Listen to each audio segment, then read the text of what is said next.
Hello everyone, welcome to study with Varsha YouTube channel. तो आज आम पढ़मा षष्ठ श्रेणी साहित्य धारा बहिर वृक्षलता आमर बंधु विषय। सुंदर श्यामल अरण्य अर्थात सुंदर श्यामल अरण्यटे थाए, ता मध्य पवित्र ऋषि आश्रम, ता मध्य पवित्र ऋषिर आश्रमटे थाए।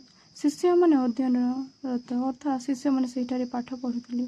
सेमानंकर शिक्षा केवल पुस्तक पठन मध्य सीमित नुहे अर्थात से पाठ पढ़ा केवल पुस्तक मध्य सीमित नाला। से उद्यान कर्म, गो सेवा, कृषि कार्य, रंधन, समिध संग्रह इत्यादि मध्य शिक्षार अंतर्भुक्त था। अर्थात उद्यान कर्म बगीचार कर्म करुले, गो सेवा करुले, कृषि कार्य करुले, रंधन अर्थात रांधुले, समिध अर्थात किसी बाहर करुले, फलमूल संग्रह करुले।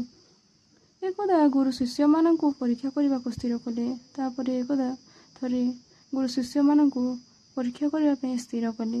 से आखपाखे वृक्षलता गुड़ी को देखी आसवाई से पठाइले। आखपाखे जो वृक्षलता गुड़िक अच्छी सब देखी आसवाई से पठाइले।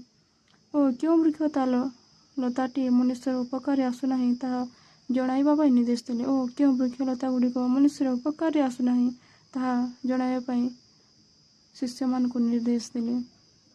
शिष्य माने निज निज कार्य लगिगले। तापर शिष्य माने निज निजर कार्य लगिगले। वृक्षलता मानकर गुणदोष अनुध्यान कले। केते दिन पर से माने फेरी आसी क्यों गछ दरकारी और क्यों गछ अदरकारी ताहा गुरु को जणाइले। केते दिन पर फेरी आसी क्यों गछ दरकारी क्यों गछ अदरकारी ताहा गुरु को आगे जणाइले। किंतु जड़े शिष्यंकर आश्रम को प्रत्यावर्तन करिबारे विलंब होला। किंतु समस्ते तो आसिले, गोटे शिष्य आसबारे विलंब है। सेतेबेले दीर्घ 1 वर्ष अतीत हो जाए। से समय दीर्घ 1 वर्ष हो जाए। सी आसी कहले, गुरुदेव मु केते गाँ गंड बण जंगल पहाड़ पर्वत बुलिली, केउठी गोटी हेले अदरकारी गछ बा लता देखिली नहीं। मु केते गाँ गंड केते बण जंगल केते पहाड़ पर्वत बुलिले हेले मु केउठी अदरकारी गछटी भी देखिली नहीं किंबा लताटी भी देखिली नहीं। प्रत्येक गछलतार उपकारिता अच्छी, प्रत्येक गछलतार उपकारिता अच्छी। प्रत्येक उद्भिद औषधीय गुण भरी रही। प्रत्येक उद्भिद किसी ना किसी गुण भरी रही। सते जेपरी मनीष और पशुपक्षी को रोगमुक्त करी सेमानकु सुस्थ सबल रखापी से जन्म नहीं। सते जेपरी मनीष और पशुपक्षी को रोगमुक्त करने से धरा पृष्ठ जन्म नहीं। गुरु हसी हसी कहले, तुम कथा शुणी मु अत्यंत आनंदित। तुम कथार मु बहुत खुशी। तुम पांडित्य गर्वित, तुम ज्ञान मु बहुत गर्वित। तुम शिक्षा संपूर्ण होइछि शिष्य, तुम सेठी संपूर्ण होइछि। एथर तुम स्वगृह को फेरी जाओ। एथर तुम स्वगृह को फेरी जाओ। एथर तुम निजर गृह को फेरी जाओ। समाज सेवार मनोनिवेश कर। समाज सेवार निज को मनोनिवेश कर। से शिक्षक जनक होउछन्ति चरक। से महान शिष्य जनक होउछन्ति चरक। परवर्ती जीवन में से जड़े चिकित्सा विज्ञानी भाव में सुप्रतिष्ठित होते। परवर्ती समय से गोटे चिकित्सा विज्ञानी भाव में सुप्रतिष्ठित होते। रचित शास्त्र नाम है चरक संहिता। से चरक संहिता रचना करते। वृक्षलता मनुष्य एकांत उपकारी बंधु। वृक्षलता एकांतकारी बंधु। पुराण में वर्णित अच्छे जे सुसंतान मान को जन्म देवा वृक्षरोपण अधिक पुण्य कर। गोटे संतान को जन्म देवा वृक्षरोपण जदि करे सेटा अधिक पुण्य कार्य। कारण पूर्वे वृक्षरोपण कर लोके आनंद लाभ करुले। से पूर्व काल लोक मैंने वृक्षरोपण करुले और बहुत आनंद लाभ करुले। विभिन्न पर्वपर्वाणी एपरिक दैनंदिन जीवन में वृक्षलतार पूजा एक विशिष्ट स्थान लाभ करथिला। सेही समय दैनंदिन जीवन में वृक्षलतार पूजा मध्य थिला। पर्वपर्वाणी इत्यादि पालन करुथिले। वृक्षलता मनुष्यर केते जे उपकार करती ताहा कल्पना करा जाय परिबो नहीं। वृक्ष केते जे मनुष्यर उपकार कले ताहाकू कल्पना करा जाय परिबो नहीं। प्रकृति और परिवेश सुरक्षा, मृत्तिका संरक्षण, जलवायु नियंत्रण एवं मनुष्य को तार नित्य व्यवहार्य द्रव्य जोगाइबारे वृक्षलतांकर अशेष भूमिका रही। सबू किछि जोगाई थाए। मृत्तिका संरक्षण करे, जलवायु नियंत्रण करे, परिवेश सुरक्षा करी। वृक्षलता वर्षा हेबारे साहाय्य करती। वृक्षलता प्रथम करी वर्षा हेबारे साहाय्य करती। मात्र एबे अरण्य संपद ह्रास पाइथिबार पृष्ठपात अनेक अनियमितता देखा जाइछि। एही अनियमित वर्षा पृथ्वीर बहु देश में बहु दुर्गतिर कारण बोली विवेचित हेउछि। जंगल काटी देउछन्ति, जंगल संरक्षण करूनाहांति। सेहिथिपाई ଅରଣ୍ୟ ସମ୍ପଦର ବିକାଶ ହିଁ ଏହାର ପ୍ରଧାନ କାରଣ। ଠିକ୍ ଏହି କାରଣରୁ ହିଁ ପୃଥିବୀର ବିଭିନ୍ନ ସ୍ଥାନରେ ଅନାବୃଷ୍ଟି ହୋଇ ଦୁର୍ଭିକ୍ଷ ଦେଖାଦେଉଛି ଏବଂ ସମଗ୍ର ମାନବ ଜାତି ଏଥିପାଇଁ ଆତଙ୍କିତ ହୋଇପଡ଼ୁଛି। ସେଥିପାଇଁ ଜଙ୍ଗଲ ସଂରକ୍ଷଣ ନ ହେବା ଦ୍ୱାରା ସବୁଆଡ଼େ ଆତଙ୍କିତ ହୋଇପଡ଼ିଛି ମାନବ ଜାତି। ବିଭିନ୍ନ ସ୍ଥାନରେ ଅନାବୃଷ୍ଟି ହେଉଛି, ଦୁର୍ଭିକ୍ଷ ଦେଖାଦେଉଛି। ବୃକ୍ଷଲତା ଆଲୋକ ସଂଶ୍ଳେଷଣ ପ୍ରକ୍ରିୟାରେ ବାୟୁର ଅଙ୍ଗାରକାମ୍ଳ ବାଷ୍ପ ଗ୍ରହଣ କରି ଅମ୍ଳଜାନ ଛାଡ଼ନ୍ତି, କିନ୍ତୁ ମନୁଷ୍ୟ ଓ ପଶୁପକ୍ଷୀ କେବଳ ଅମ୍ଳଜାନ ହିଁ ଆବଶ୍ୟକ କରିଥାନ୍ତି। ଏପରି ଉଦ୍ଭିଦ ଜଗତ ଅମ୍ଳଜାନ ଯୋଗାଇ ଦୂଷିତ ବାୟୁମଣ୍ଡଳକୁ ବିଶୁଦ୍ଧ କରିବାରେ ବିଶେଷ ସହାୟକ ହୋଇଥାଏ।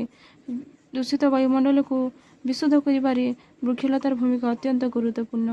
ସେଥିପାଇଁ ଆମେ ଦିନକୁ ଗୋଟିଏ ବୃକ୍ଷ ଲଗାଇବା ଉଚିତ। କଳକାରଖାନାର ପ୍ରତିଷ୍ଠା, ରେଳ, ମୋଟର, ଟ୍ୟାକ୍ସି, ସ୍କୁଟର ପ୍ରଭୃତିର ବହୁଳ ବ୍ୟବହାର ଯୋଗୁଁ ବାୟୁମଣ୍ଡଳରେ ପ୍ରଚୁର ଅଙ୍ଗାରକାମ୍ଳ ବାଷ୍ପ ମିଶିଥାଏ।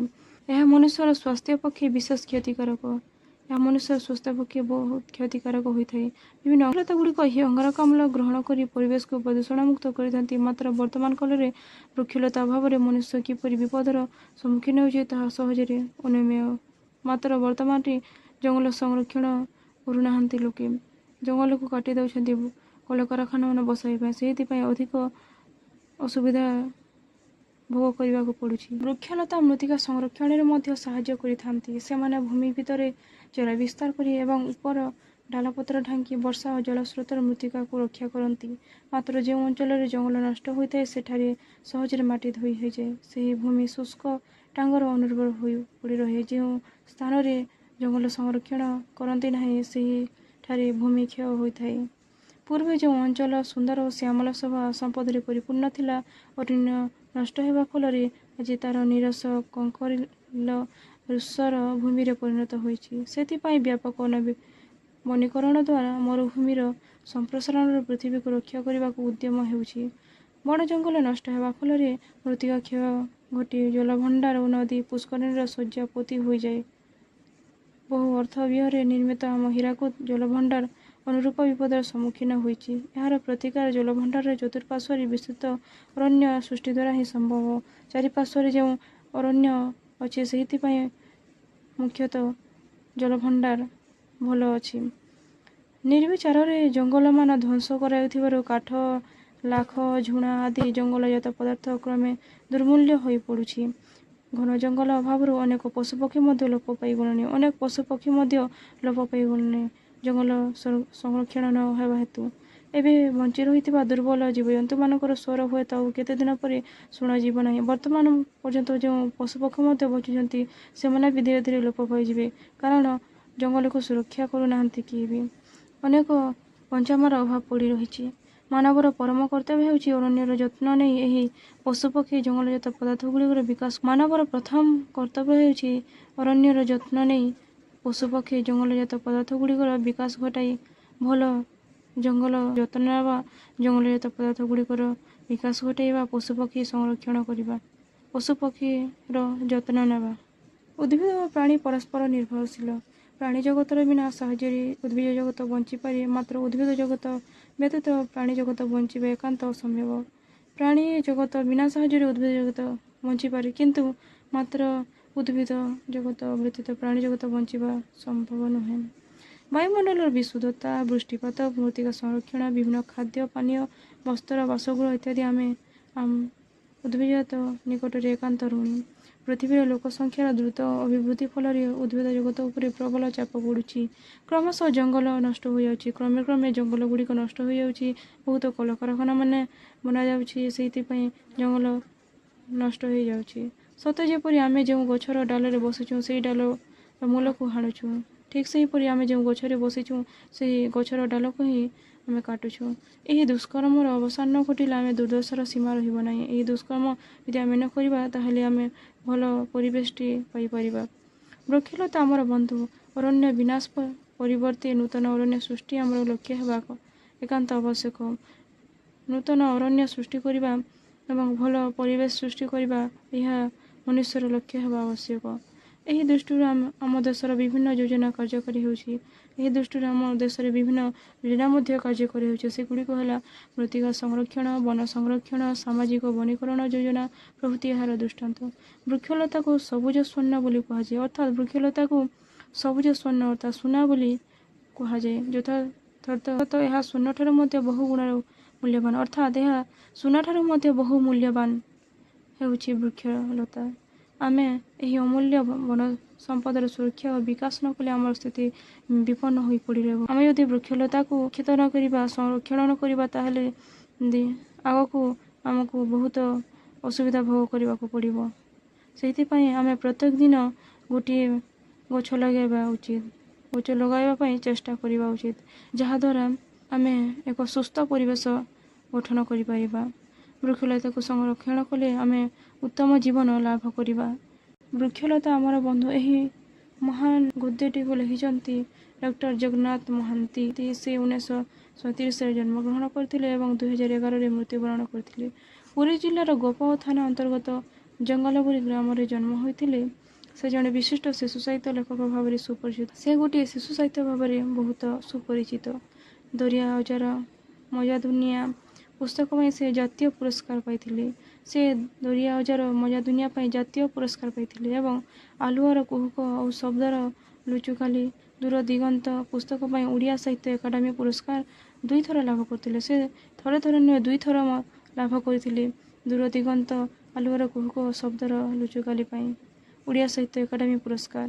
ସେ ଉଚ୍ଚଶିକ୍ଷା ବିଭାଗର ପ୍ରଫେସର ଭାବରେ କାର୍ଯ୍ୟ କରି ଅବସର ନେଇଥିଲେ। ସେ ଉଚ୍ଚଶିକ୍ଷାର ପ୍ରଫେସର ଭାବରେ ଥିଲେ ଏବଂ ପରେ ସେ ଅବସର ନେଇଥିଲେ। ବୃକ୍ଷଲତା ଆମର ବନ୍ଧୁ ପାଠରେ ସେ ବୃକ୍ଷଲତାର ଆବଶ୍ୟକତା ବିଷୟରେ ବର୍ଣ୍ଣନା କରିଛନ୍ତି। ସେ ଏହି ପାଠରେ ଆମେ ଶିକ୍ଷା ପାଇଲେ ଯେ ବୃକ୍ଷଲତା କିପରି ଆମର ଆବଶ୍ୟକ, ବୃକ୍ଷଲତା ଗୁଡ଼ିକ ଆମର କି ଉପକାର କରୁଛନ୍ତି, ଆମର ଆବଶ୍ୟକତା କ'ଣ ରହିଛି, ତାହା ଆମେ ଏହି ବୃକ୍ଷଲତା ଆମର ବନ୍ଧୁ ଗଦ୍ୟ ପାଠରେ ପଢ଼ିଲେ। ଧନ୍ୟବାଦ।